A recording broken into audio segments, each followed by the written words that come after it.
What's going on, people? We are Tottenham TV, back here for another Tottenham update where we're going to go into the last 24 hours of Tottenham news. And we're going to start off talking about Jan Vertonghen, who announced his retirement today.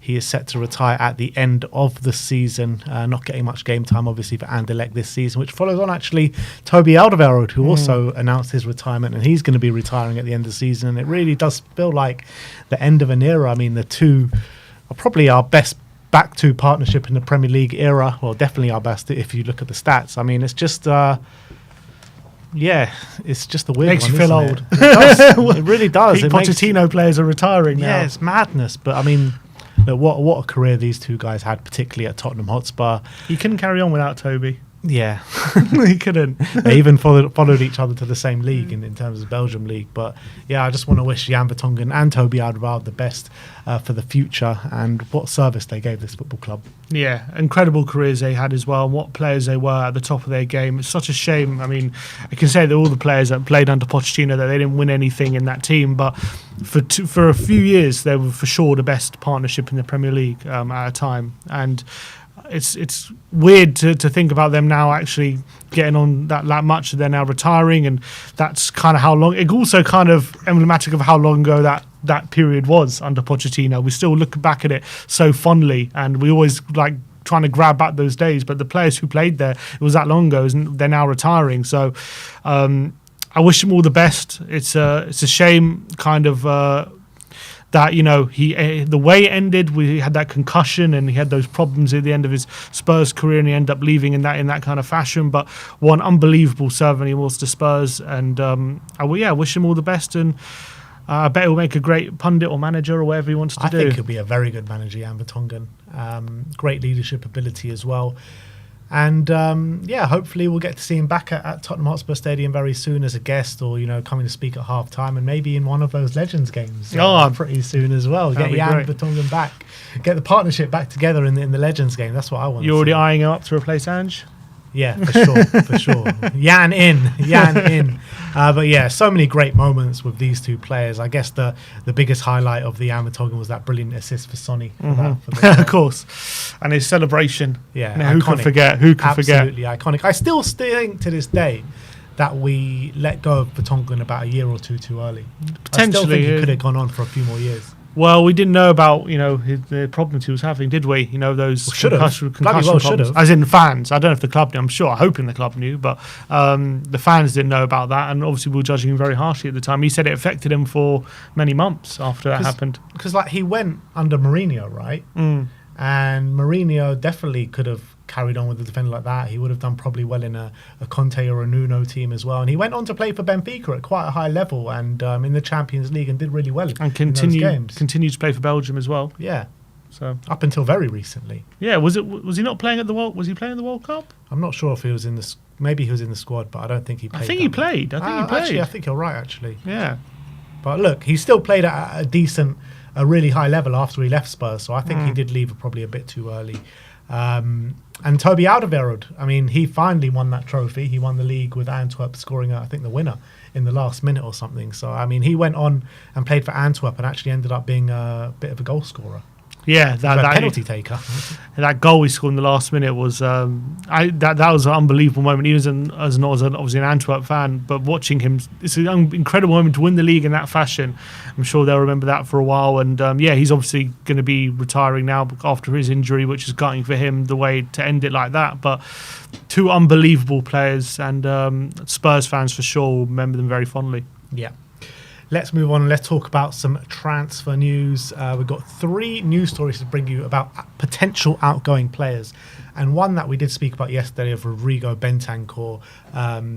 So Matti Moretto was talking that Atletico looking at Bentancur, and now a journalist called Uriel Lutz saying that Atletico have found out the conditions now for Rodrigo Bentancur on a potential transfer. Atletico is looking for a midfielder and have therefore investigated the situation of the player from Tottenham. However, there are no direct negotiations underway yet. Fairly reliable journalist, Uriel Lutz. Obviously, Matti Moretto is a very reliable journalist, so maybe this one does have a bit of legs. It probably does in terms of their interest, but I don't know the situation with the contract. Has he signed it yet? Or it obviously hasn't been confirmed. But if he has signed it, does that change anything? Is it just about building value for a potential transfer? If he was serious about going to Atletico, why would he have signed a contract right now if he wanted to leave? So he could have just bided his time and got a move for a bit, made the move easier to facilitate, essentially. The latest we heard was Ali Gold saying that negotiations are underway, but I don't think anything's been signed. We haven't heard anything about being signed yet. We haven't heard anything, but we've seen pictures, I guess, with him doing media stuff. And there were suggestions that maybe that's off the back of a new contract. Now, we haven't seen what those media things are. Could be anything. It could be anything, but it also could be a contract. So we don't know. Obviously, I'm saying just the rumours of the contract. There's a few people saying he's looking to sign a contract. Ali Gold obviously confirmed there's negotiations. I think there was someone else as well saying he's up for a contract. And then we see these pictures being leaked about these media things. Now, we haven't seen what that is. You're right, it could be anything, but it's also, is it a bit too convenient where you get this talk about the contract, then you get this kind of media picture? Maybe it's linked, maybe it's not. In terms of him fitting in, it seemed like Atletico, I think he'd do great there. I think he'd be a good fit, and I think I can see why Atletico are interested in him, because I think he's a very good player. Atletico would never sign Bentancur with the amount of players. Not a chance. Yeah, not a chance, right? I think he would. I think Simeone could do a lot with him, to be honest. But I also think I can understand Tottenham wanting to give him a bit more time as well at our club and not wanting to give him up so easily, because I do think he's a good player there, and I do think he's improving. I think he just needs a bit more time to get to his best. The reality is, right, we've got Bissouma and Bentancur there. None of them have really, fulfilled the potential over a long stretch of time at Tottenham Hotspur, which I think you've got to say is safe to say that. Fair to say that. If you're going to pick one of these two players to leave at the end of the season, it's obviously going to be Bissouma, because he's been a lot more disappointing than a Rodrigo Bentancur. If you look to get rid of both of them, if you do sell both of them, that leaves you with a lot of work to do in the summer. And can I see us bringing in, along with a left back, couple of forward options? And we were saying we need a midfielder on top of before when another midfielder leaves. That would mean two midfielders would have to come in. And they need to be high quality players. So does it leave us with a bit too much to do in the summer? I would say so. And do we need to really bring 2 sixes? Could we not get like a really good six and have Bentancur as the option competing with him? I think we could. And I think in terms of another midfielder on top of that, we've got Sarr, Bergvall, Maddison, Kulusevski plays there now, so not a lot of room for another midfielder on top of that as well. So unless you want to get rid of Bentancur and sign another one, I don't know. I just think it's better. We're better off keeping Bentancur around, and I don't see him as a bad player. I really don't. I think he's a good player. So I think it's worth keeping around, and I agree with giving him a new contract. I wouldn't give him a really long one, but yeah, like a 2-year extension, take it to 3 years, and then you can assess it next summer when he's got 2 years left, and if then we can say if we want to sell him or not, or whatever. But I think there's a very good player in there. We've seen it. I know post-injury hasn't quite gone to plan for him, but there's a lot of reasons for that. I don't think it's totally his fault, but obviously he has to take some responsibility for some of his performances as well, which have been very bad. But I do think there's a very good player in there, and I would like to keep him around. Next up, we're going to talk about Cuti Romero, as Matti Moretto says that Atletico is looking for a central defender, and the dream is Cuti Romero from Tottenham. In recent weeks, there have been contacts with Romero's environment. Atletico is attentive and wants to be an option if the young man finally decides to leave Tottenham Hotspur, something that seems plausible next summer. The centre-back is willing to do his part to get out of Tottenham as long as Atleti is willing to make a strong investment, although negotiations are expected to be complicated. The Argentine is viewed as the dream signing for Diego Simeone, and the more and more I think about this, the more it just kind of fits, doesn't it? Like, I think Romero would literally be perfect for Simeone's system. I think he could take him up a few levels as well, get him to being literally one of, if not one of the best consistent defenders in world football. And I can see Romero really wanting to go and play under Simeone as well, to further his career. So as much as it pains me to say it, I actually do think this one has potential legs. I think it makes so much sense, to be honest. I think, first of all, I don't know if Madrid are going to spend the money on Cuti. I think he's probably, right now, Atletico's a better fit for him than someone like Real Madrid in that aspect, I think. You got the whole Argentinian contingent there. You got, first of all, Simeone's Argentinian. He's a big legend. You got Rodrigo de Paul's a massive part of the national team. You got Julian Alvarez up front, who's obviously a massive part of the national team. I'm sure he'll fit right at home there. In terms of his aggressive nature, how he likes to play, he would fit like a glove at a team like Atletico, who love to bully teams. Simeone's son, yeah, he would absolutely fit like a glove in terms of how Simeone likes to play with his team, and just adding to that kind of nature where they like to bully the opposition. They like to all the shithousery they like to put on the opposition. He's perfect for that. Also, when it comes to money, Atletico in recent years have not been shy about spending. Last summer they just spent 75 million on Alvarez. So if they want someone, they're like in recent years they've been willing to put up the money, and they've been willing to put their money where their mouth is. So in terms of getting a big fee from them, I don't see that being a major obstacle. And it obviously depends how much Tottenham are demanding. But if we're looking between 70 to 80 million, I can see that being a price point that they're willing to hit. Can I see if Romero wanted to go there? Sunny Spain, better team, better work probably for him. He would argue better way of playing with his friends, better weather, all these different things. I'm sure he would want to go there, to be honest. Back in the Champions League. Then also, let's be honest, they're competing for titles right now. You look at them in the Champions League, they're only literally Madrid just scraped past them on penalties because of a double touch. You know what I mean? Atletico could have easily gone through in that tie. Like, this is a team competing right at the highest level, playing under a manager who's been there for so long, who's really ingrained himself in the club. I think when I was looking at the Real Madrid links, I was like, I didn't really buy it, but this I really do. I really do buy, and I think for sure there's going to be a lot of interest from Atletico. I do see this happen. I do see there's a really good chance of this happening if Atletico are serious about putting up the money. Do you think, though, if Atletico do go in for him, it could spark a bit of a war between Real and Atletico? Do you think if Real are that desperate for a centre-back and it looks like he's all but set to join Atletico, Real could come in? Potentially.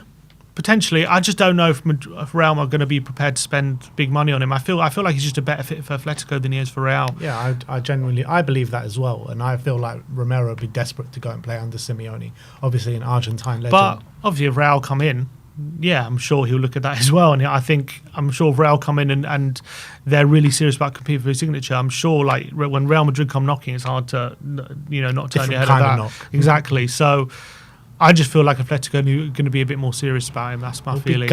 It'll be gutting to see him leave, potentially fairly early on in his career as well. Obviously, he joined us under Nuno. It feels like he's been around for ages, but when we signed him, we thought he was going to be here for a large chunk of time. And 4 years. Yeah, and you would have thought he would have been here for longer. Yeah, you'd hope so, but unfortunately, the way the club's been ever since then, I'm not surprised he's looking elsewhere. From his standpoint, I completely understand it. But from our standpoint, it's absolutely gutting if he was to leave. And it just kind of plays into that kind of thing about Spurs selling your best players. And, the last one we sold was Harry Kane, obviously.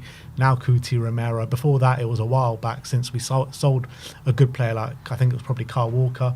I mean, Ericsson was there as well, but, he was kind of diminishing in the Spurs team. But it's just not going to sit right with a lot of Spurs fans that we continually selling our best players. Absolutely, and it shouldn't, and that's not what we want to be. I also feel like in the past, though, I wouldn't say, I don't know if this falls into that category, but there have been occasions where maybe we should have sold, and when we held on to players maybe too long. When you think of Eric Dyer potentially and Danny Rose, we got big offers and we could have sold, and we held on, and it didn't, and maybe we should have sold at those times. That's true, but I mean, this is a completely different situation to those. Completely different. This is a Romero that's probably coming into his absolute prime.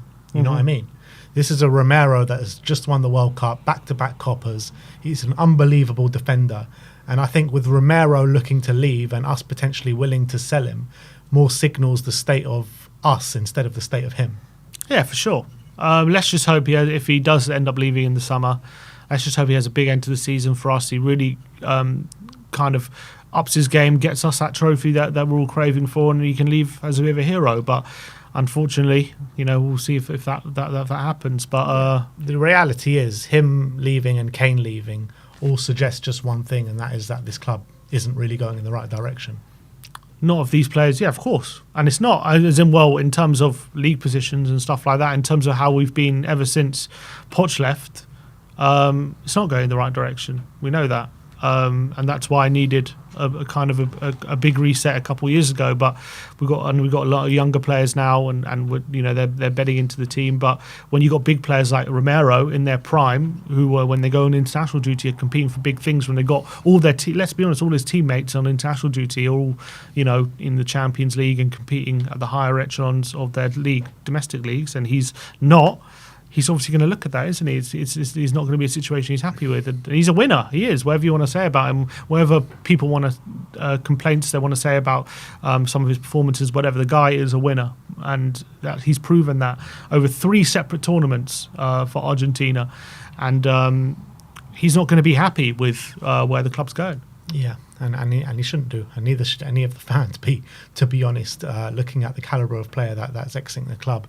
But let's move on and let's talk about Dejan Kulusevski, as Calcio Mercato say that Tottenham might find it very difficult to hold on to Deki if they fail to secure European football for next season, while they can come under pressure to sell amid the interest from AC Milan. Spurs will demand a fee north of 50 million euros. I don't think it'll be hard to hold off interest from AC, to be honest. I think we'll be able to hang on to him. But if anyone bigger comes in, and again, if we're not in Europe, and given some of his performances this season, he's a very ambitious guy. You can sense that by the way he speaks. He's what did he say after we beat City? He said it's all well and good playing well one game, but if you want to be a champion, you have to be a champion every day. That's, I'm sure, his mentality. And unfortunately, we've all known how the season's gone. So I think he wouldn't like that. I don't know if he would be forcing a move out like potentially Kuti is, because I guess they've actually been here similar times. Only 6 months in it, isn't it? Mm-hmm. He's been here 3.5 years now. Maybe he would be having a second thoughts about staying potentially if we don't get European football. But something tells me I think it would be easier to hang on to him than Romero. Yeah, maybe because of the contract situation. But I mean, the longer the club goes in the direction that we're going in, the quicker Deki is going to get itchy feet. And I think Deki will stay here in the summer, but I think he might give the club one more year to kind of prove itself. But I don't think any of these top players that we have at the football club is signing a contract anytime soon, because we need to prove that we're a serious club. Mm-hmm. That's the reality, and that's just shocking to take. Like when you're looking at these top players at the club, Deki, Romero, Van de Ven, all these players, like. We need to fill the squad with quality players around them, and we need to show that we've got ambition as a football club, and we're just not doing that. Mm-hmm. Potential incomings. Florian Plettenberg says that Man City and Tottenham are currently the 2 Premier League clubs showing the most concrete interest in Tyler Dibling. From the Bundesliga, RB Leipzig are pushing for the 19-year-old top talent, and they have a chance. Max Erbel and Christoph Freund hold very positive opinion on Dibling and are hoping to are also keeping an eye on him. However, Bayern have yet to make contact with the players' camp. So, I mean, interest for the Bundesliga, Man City and Tottenham in there as well. I actually think Bundesliga would be a great move for him. Yeah, I can make, because he probably goes there and starts every week, really develops. You've seen it with so many young English kind of attacking players who go over to the Bundesliga and really become fantastic players. So I wouldn't be surprised if that's the decision he makes. If he comes to Tottenham, that could also be a good move, because I think he'll get a good amount of game time, but I think he gets a lot more game time out in the Bundesliga than he does at Tottenham straight away, I think, in my opinion. So it depends where his head's at. But obviously, maybe he doesn't want to move country. I think when it comes to being at a top club in England and what is the best place for him, I think Tottenham's a really good shout, because I think we've seen how young players are developing right now at this club, and we're giving a lot of game time to them. And if you're good enough, you'll play. I think that's been shown. But I really like him. I think he's been really great for Southampton. Whoever gets him next is going to be a lucky club. But I think if it's Tottenham, obviously we have to try and get him now, because if he goes off to the Bundesliga in a couple years' time, his price is going to probably treble. Yeah, no, absolutely. And look, if he does go to a Dortmund or an RB Leipzig, we know their track record of kind of nurturing and developing these kind of talents. And I do think it would be a great move for him. And if he comes to Spurs, looking at that right-hand side of the attack, he'll be competing with Brennan Johnson, and I back him to probably, over the course of a season, maybe even knock Brennan off that right wing spot. Mm-hmm. Last but not least, we're going to talk about Jamie Gittens. This report says that Spurs have been doing the groundwork on a potential move for Jamie Gittens in the recent months. They are seeking to bag the youngster's services after an impressive season. However, Gittens' strong early season form has tailed off under coach Niko Kovac, and if he fails to get back his mojo and Dortmund doesn't qualify for Europe, the Bundesliga club will be forced to adjust their expectations and ask for a realistic fee to sell the England Youth International. Their £70 million demands for the youngster will become impractical, opening the door for Tottenham to agree a deal for a lesser fee. So what they're saying is we're hoping his bad form continues. Basically. That's the only way we can get him. Basically, so I'm basically going to have yeah. to be checking the score saying, oh, he's had another stinker. Come on. He's had another stinker. Get in. And maybe we can get him. So I like Gittens. Look, he's a young player. All young players go for inconsistency. If he's off form right now, doesn't mean, oh, he's now a bad player. This guy's got supreme ability. You've seen it, not just this season, but you've seen it in other years as well with Dortmund. Obviously, this year's been his best year, but I really like him. The only problem is, again, it's another left winger. Yeah. So, and we've got more. We've got Odebear, potentially Tell. You've got Son. So whether spending big money on Gittens is smart, but he is brilliant. So I wouldn't want to miss out on him either. So it's a difficult one. Yeah, I mean, when I watched him play first half of the season, he was dynamite. Literally dynamite. It hasn't really kind of materialised second half of the season. And with the talent that we do have, I kind of would rather just focus on bringing in like a really good right winger in terms of like just keep investing in left wingers. Like our last 3 winger signings have all been left wingers. Mm-hmm. Like at one point we're going to have to sign a right winger, you know. Well, to be fair, Odebear has been playing on the right more, even for his country, and doing quite well. So maybe that's a position he is more comfortable with now. Yeah. I don't know. We'll see. Yeah, that's also true. But yeah, I mean, Gittens is going to be. I mean, he's got a very high ceiling and a big future in the game. So if you do bring him in, it can't be seen as a bad thing. But I would just prefer to like kind of fill the holes that the squad has. Is the reality. So that is your Tottenham update for today. Let me know in the comment section below your thoughts regarding all the news stories brought to you today. Like, subscribe and comment, and as always, come on you Spurs.